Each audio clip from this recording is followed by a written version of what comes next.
రేవంత్ రెడ్డి గారు అయితే హెలికాప్టర్లో అయితే ఈ విధంగా చేరుకోవడం అయితే జరిగింది. మేడారం జాతరలో ఈయన అయితే ఈ విధంగా డ్వాక్రా మహిళలతో సమావేశం అవడం అయితే జరిగిందనమాట. మంది జోగినీల సంఘం చేరిన తర్వాత నేను ఖచ్చితంగా ఎట్లయినా కానీ సంఘంలో చేరాను. అప్పటికి జోగినిగా నాకు 2 పిల్లలు, కానీ నన్ను జోగిని అంటున్నారు. నేను పెళ్లి చేసుకోవాలని ఒక సంకల్పంతో నేను పెళ్లి చేసుకున్నా. అదే ఊరు అబ్బాయిని, ఇంటర్మీడియట్ అబ్బాయిని చేసుకున్నా. నాకు 2 పిల్లలు. ఒకప్పుడు 5,000 నా పెళ్లికి జోగిని చేయడానికి కూడా 5,000 ఎవరు ఇచ్చేవాళ్ళు కాని పరిస్థితి. కానీ నేను సంఘంలో చేరిన తర్వాత 2 పిల్లలు పుట్టిన తర్వాత నా పిల్లల కోసం, నా కోసం చిన్న సంఘం, గ్రామ సంఘం అందరు కలిసి ఒక 5 లక్షల లోను నాకు ఇవ్వడం జరిగింది.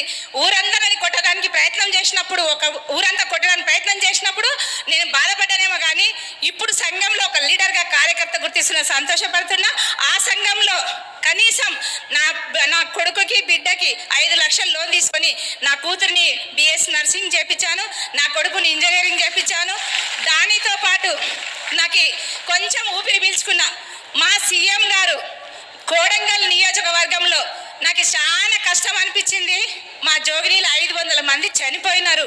ఏం చేయాలో అర్థం కాక మా సీఎం అప్పుడు ఎమ్మెల్యే, కానీ తను ఎంత ఇబ్బందులు ఉన్నా నా లెటర్ తీసుకొని అసెంబ్లీలో మాట్లాడితే ఈ యొక్క జోగిని దుర్మార్గమైన వ్యవస్థ 1350 నుంచి ఆ వ్యవస్థ ఉంది, ఎవరు మాట్లాడలేదు. నాకు చచ్చిపోవాలనిపించింది. 500 చచ్చిపోతే నేనైనా బతకాలి, ఇక వేస్ట్ కదా అనిపించింది. కానీ ఒక్క అసెంబ్లీలో టైగర్ పులిలాగా మన సీఎం, అప్పుడు ఎమ్మెల్యే ఇప్పుడు సీఎం మాట్లాడితే ఈరోజు తెలంగాణ మొత్తంలో రాష్ట్రానికి ఇక్కడ ఉన్న మహిళలకి, మీ పెద్దలకు కూడా, అందరికీ కూడా తల్లి పేరు 139 జీవో ఒక్క మాట, ఒక్క అడుగు ఎన్నో జీవితాల్లో రాష్ట్రానికి వెలుగు నింపింది. 139 తల్లి పేరు, తండ్రి పేరు ఇద్దరు సమానమైన చైతన్యం తీసుకొచ్చిన ఘనత మీకే దక్కుతుంది సార్. దానితో పాటు 500 మంది చనిపోయినారు. జోగినీలకు భర్త పేరు తీసుకురమ్మన్నారు.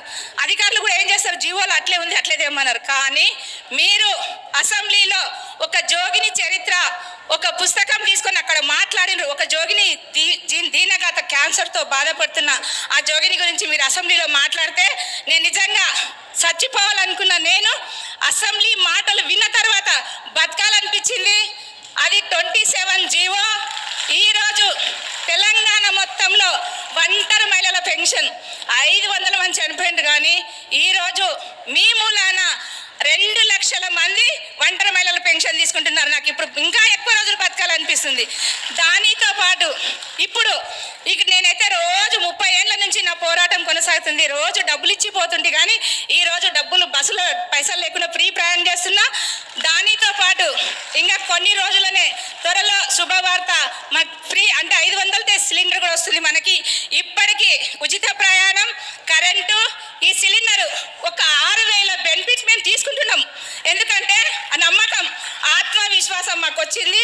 దీనితో పాటు నేను కళా మహిళా సంఘం జోగిన్గా జాయిన్ అయినా, నా పిల్లల్ని మార్పు తీసుకొచ్చిన, మా కలెక్టర్ గారు, డిఆర్డిఏ అందరి సహకారంతో నా తెలంగాణలోనే 45 డేస్ మన తెలంగాణలో న్యూట్రిషన్ లేకుండా ఉన్నాం కాబట్టి న్యూట్రిషన్ రైస్ మిల్లు, నారాయణ మహిళా శక్తి రైస్ మిల్లు పెట్టడానికి మా అధికారులు, ప్రజాప్రతినిధులు అందరూ సహకరిస్తున్నారు.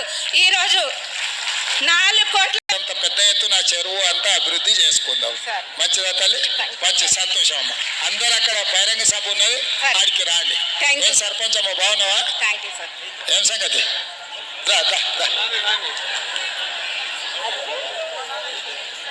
అవునా?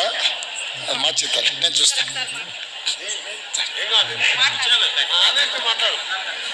Hello hello